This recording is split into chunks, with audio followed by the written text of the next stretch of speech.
just thought I'd make a very quick video just to introduce my latest pattern, which is this not very ferocious lion. He's wearing the Knitables Knitted Teddy football outfit and he'll just model it for you now.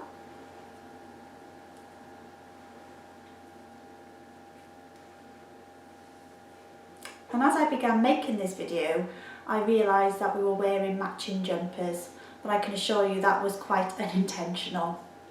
So the mane is knitted using eyelash yarn or fun fur or funky fur kind of yarn and the loop stitch.